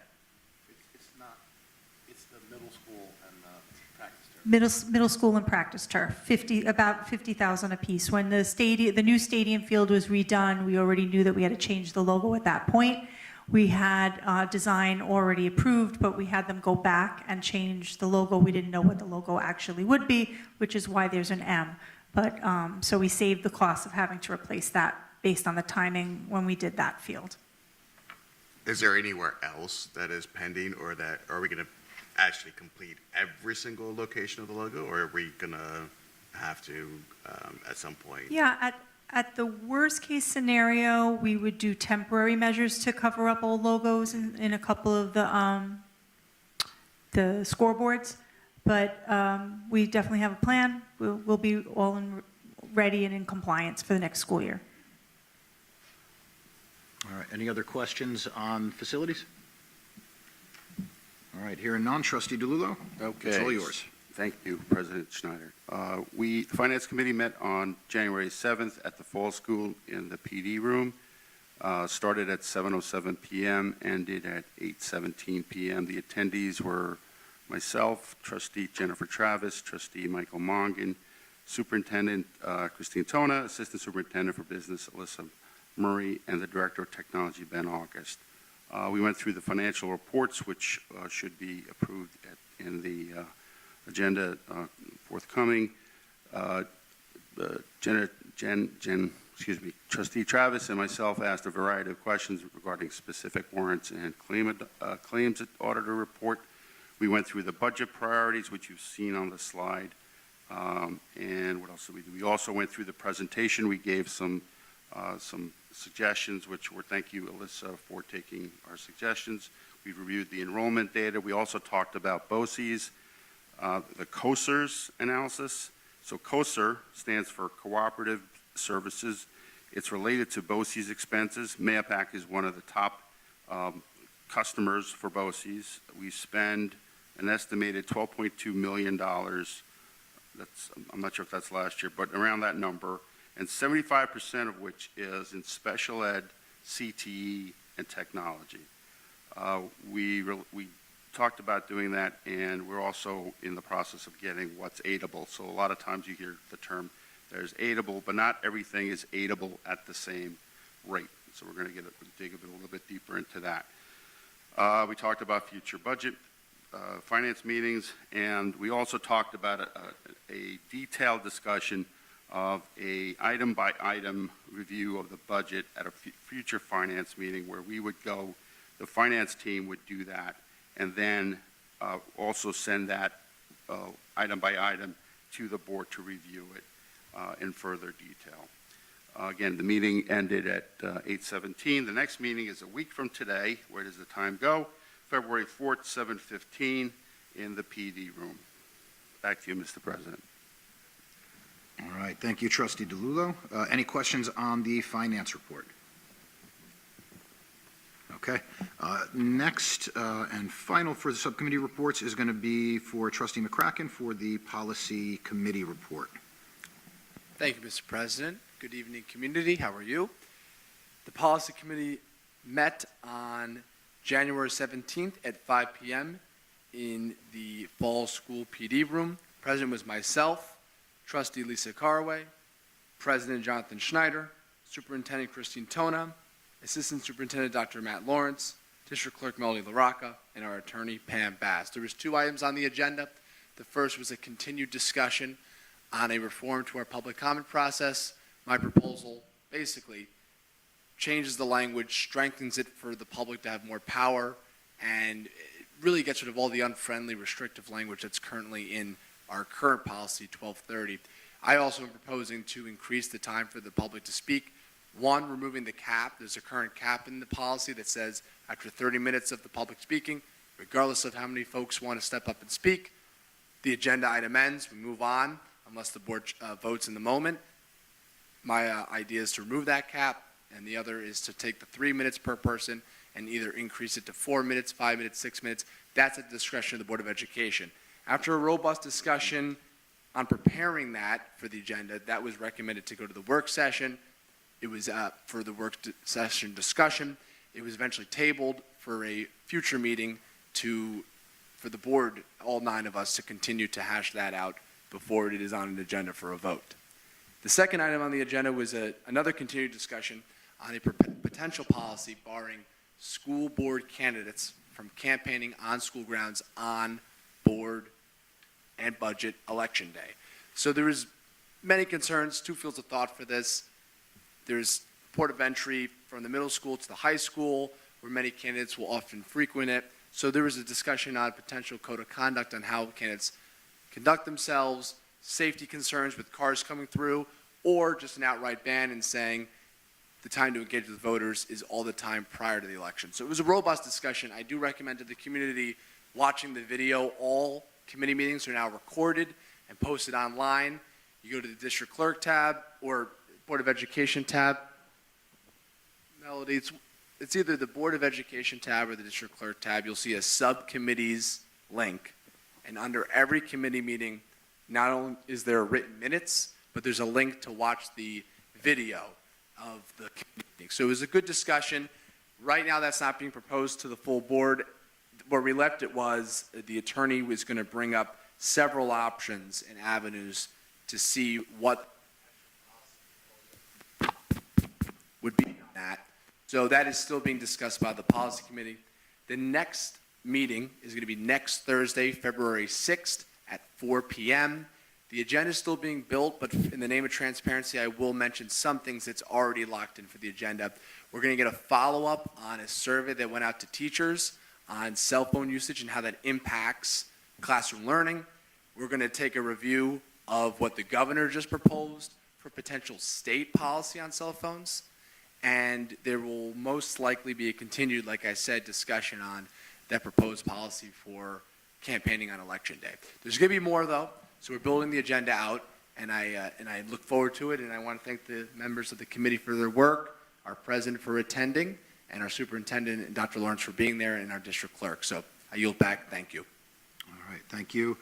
Just on that note, I think we had also discussed that we will be proposing a date for a town hall so that the public Yes. has an opportunity to also have some input in regards to an upcoming cell phone policy. So we'll be sure to get information out on that as it comes to you. I agree, and I think now that the governor has kind of outlined some guidelines, that could be part of the town hall. Really take what we're thinking, take what we're currently using in practice, and see what the public thinks and what parents think. So it's unfortunate. I think this board has showed a tendency to support local control, but I think with that being said, it's not set in stone, and we definitely want to get the public's input on that. Yeah, and it seems like from what the governor had proposed, the home control is going to be there. It's kind of a outline of guidelines that they're looking for, and then it'll be up to each district to implement a new policy for it. So I look forward to continuing that discussion, look forward to hearing input from parents as well, because they are major stakeholders, and it's community, children, it's what we're here for.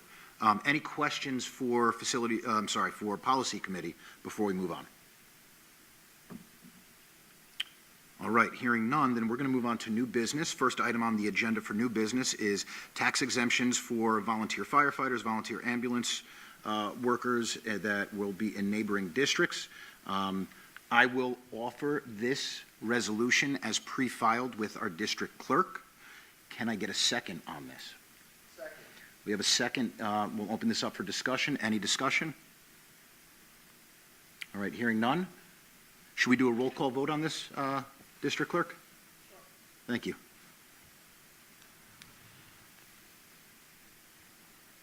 Sorry, I caught you off guard there, I know. And these buttons are real tough tonight. I don't know what's happening with the mics. Thank you, Lisa.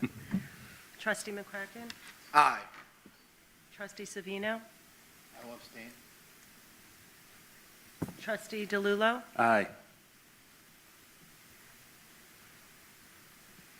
Trustee Travis? Aye. President Schneider? Aye. Vice President Martinez? Aye.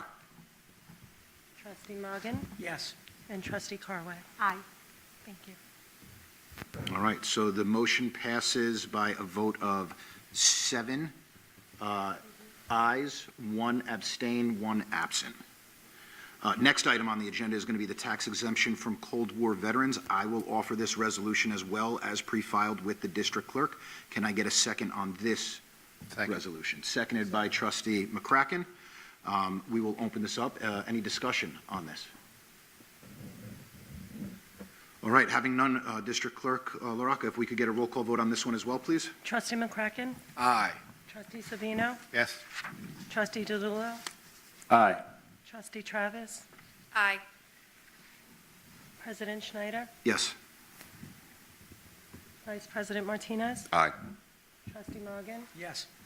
And Trustee Carway? Aye. All right, motion passes, the resolution passes at a vote of 8 ayes and 1 absent. All right, thank you for that. We will now move on to the next item on the agenda, which is our consent agenda.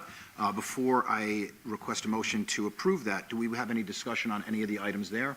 Any concerns from any trustees?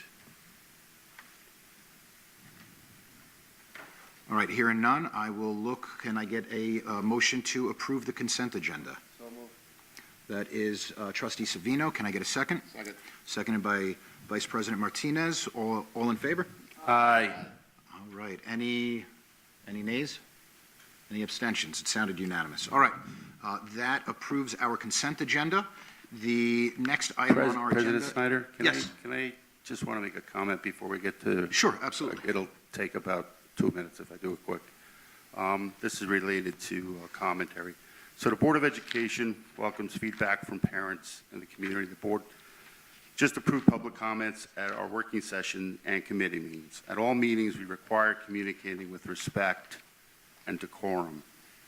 The exact expectation should apply to other forms of communication with the board and district administration. However, in recent months, that has not been the case. The board has received communication that includes specific personal attacks against the administration. In addition, public comments have been made filled with reprehensible, malicious attacks and misinformation that are driven by agendas that have nothing to do with the welfare and education of our students and children, but rather intended to create chaos and pain.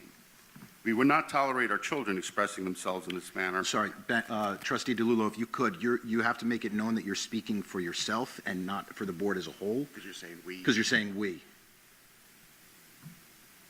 I would not tolerate my child, no, we as a community would not tolerate our children expressing themselves in this manner because it does not represent the standards and values of our community.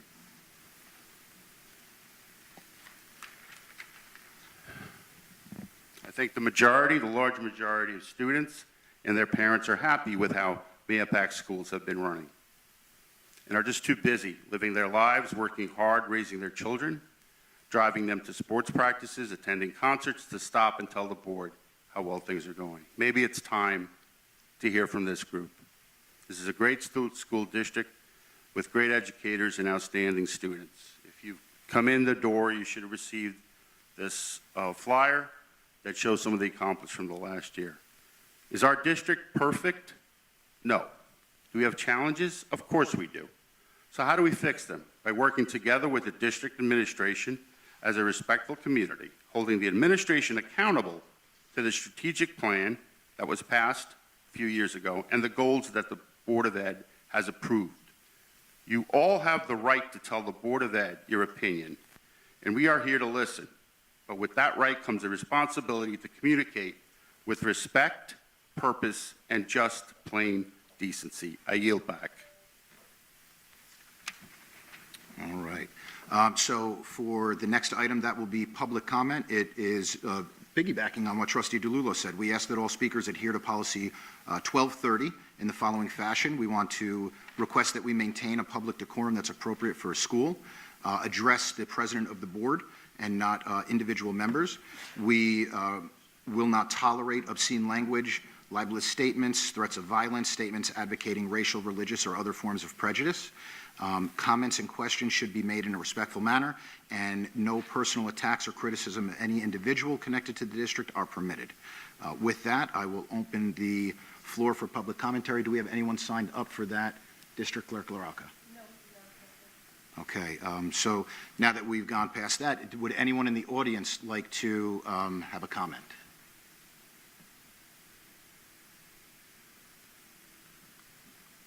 All right, we have someone who'd like to come up. Please state your name for the record, and we appreciate your time. Good evening, everyone. My name is Lucy Masafra, and I've been attending many meetings this year.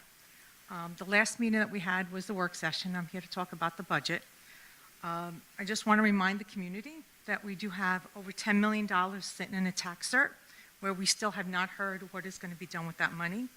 We have the sale of the district office that's coming upon us soon. That is, I think, between $1.2 and $1.3 million. We still have not heard anything of what's going to happen with that money. We also received preliminary state aid, over $1.6 million from last year. We had budget priorities listed on the PowerPoint. What is the cost of those budget priorities? If they're priorities, what do we anticipate they're going to cost? I asked that at the work session also. In the 23-24 budget, based on the appropriations report, we had over $5 million left in revenue, where I know we put some money away, but that was a substantial amount of money that was left over. So that tells me as a community member, we over budgeted. So I think it's time that this board considers a zero-based budget and a 0% tax levy to the community. I think that's very important. The community is dealing with a lot of expenses. Food is outrageous, everything is outrageous, and I think that would really help this community to consider a 0% budget.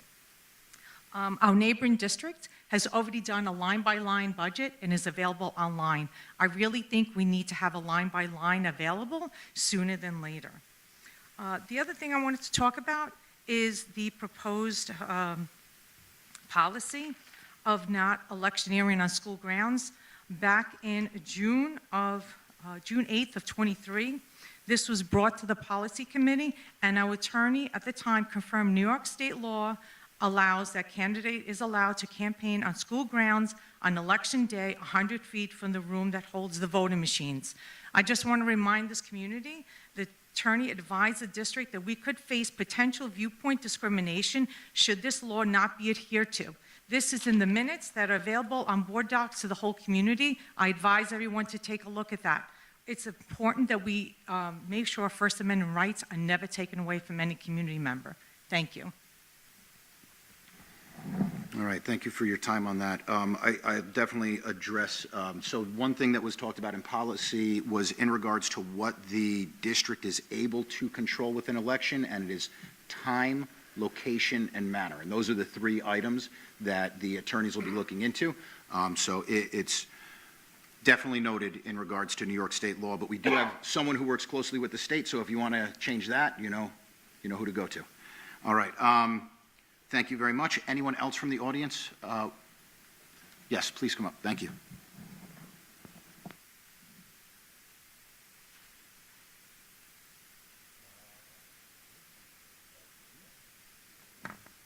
Lucy, you mentioned the district had, another neighboring district had their line by line. Which district was that? I'm sorry? Okay, thank you. Yeah.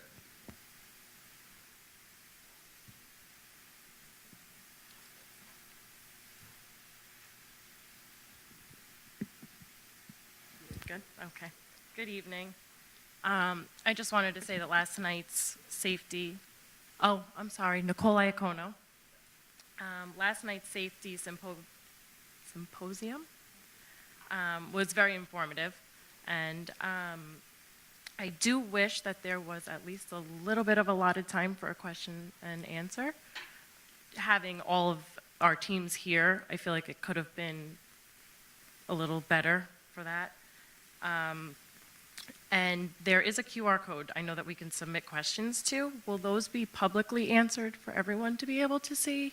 Or is that just going to be whoever submits them is the only one who will be receiving that answer?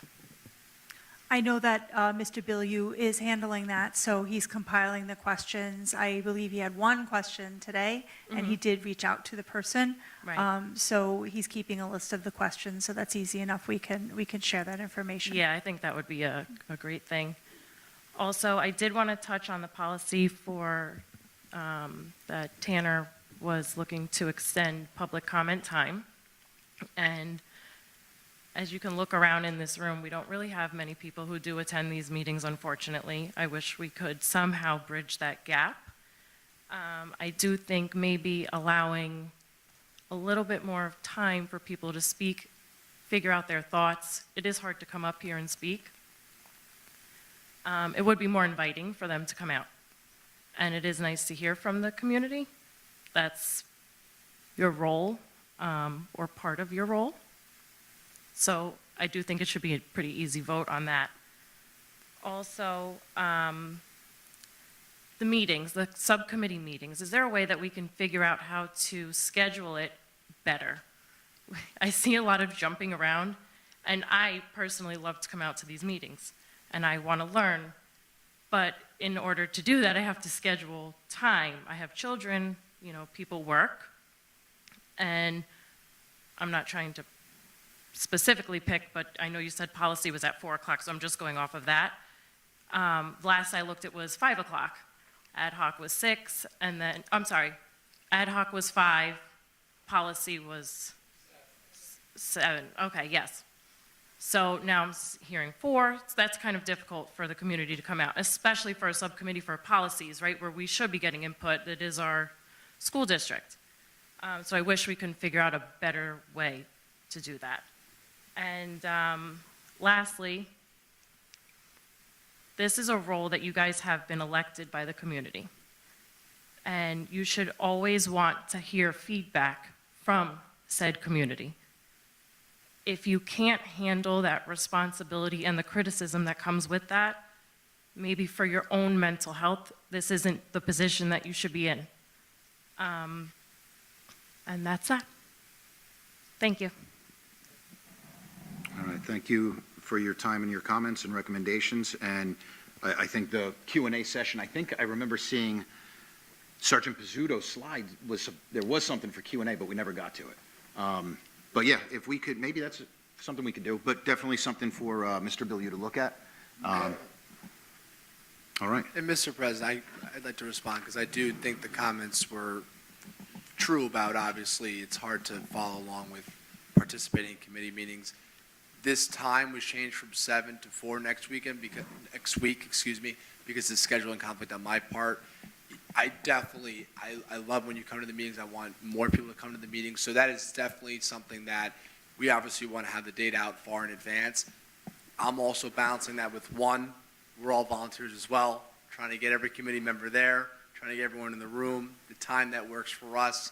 We all have jobs, in addition to the fact that we do pre-schedule stuff like late summer for projecting forward what we're going to do. My intention as policy chair, I'll just speak for my committee, is I want to get a lot of good work done for the district. So I am going to be putting on additional dates than what was originally scheduled. So that can be difficult, but I will hold myself accountable to getting those dates out earlier and also trying my best to keep them solidified. So in addition to the public notices, I will take it upon myself to post all policy committee meetings, times and locations on my own social media as well. So I recognize your comments because they are true, but we're also trying to do good work, so there's a balance, and I will work harder to find that balance.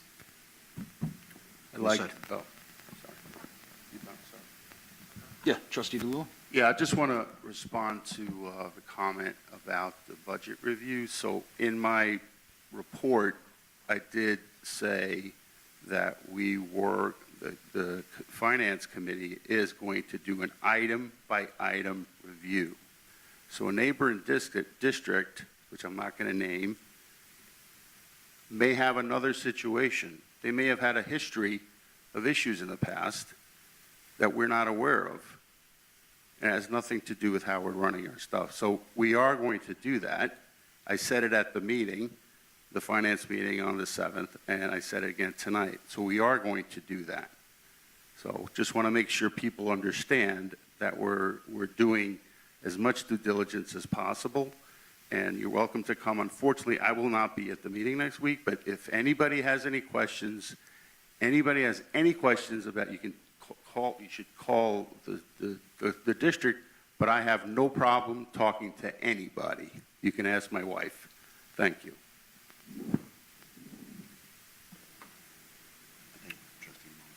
Yes, please. Just a quick, I just appreciate everybody's time. And then I'm going to open the floor up to the public again. Sorry. Yeah, sorry about that. I just wanted to recognize the passing of Hopac High School graduate football player and a really a heck of a kid, number 16, Chris Keevans. Chris is the brother of our high school principal and a graduate, Debbie, he and his sister, Pat. Pat and Debbie. He's also the son of our longtime educator, athletic director, and football coach, Jerry Keevans. Very sad, taken way too young at 56 years old. So just thoughts and prayers from the school's community going out to Pat, Debbie, and to Jerry and the entire Keevans family. Thank you.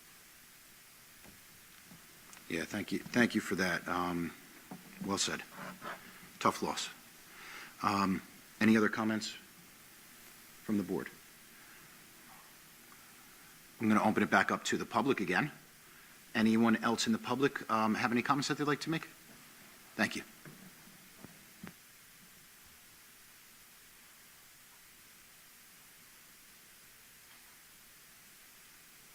Good evening, Mr. President, Board, Ms. Superintendent. Jen Colomonico from Mayapack. I'm a parent of a senior who is here this evening receiving his certificate and an incoming ninth grader next year. Just wanted to acknowledge and appreciate the presentation on the academic performance. I have had a fantastic experience as a parent in this school. My children thus far have had very successful experiences. The voices of satisfied parents are often drowned out or not heard for many of the reasons stated. I am one of those people who would like to attend way more than I do, but for lots of reasons can't often get here. Doesn't mean I'm not paying attention. And I think I represent a lot of people who are satisfied with the school district and more so, and the opportunities that it presents. So I just wanted to voice that, and the voices heard online are not representative of the majority of people. I also had a comment about the budget and the anticipation of perhaps a reduction in federal funding, and not necessarily a direct question that needs an answer, but certainly the need to anticipate in this current environment that a lot of our federal funds may be at risk for various reasons. So as we think about budgeting and what we put forth, making sure that we're anticipating the unexpected with regards to stability of federal resources. Thank you.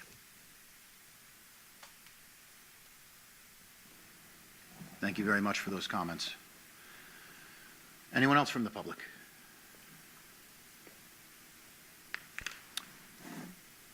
All right. Hearing none, I would like to entertain a motion to move to executive session and close from executive session to discuss the rubric method of the evaluation of the superintendent and discuss a policy appeal. So moved. Can I get a second? Second. Motion by Vice President Martinez, seconded by Trustee Mongan. All in favor? Aye. All right. Thank you so much. We'll be closing the meeting from executive session. Appreciate your time and participation and hope that the community has a great night. Thank you. Thank you.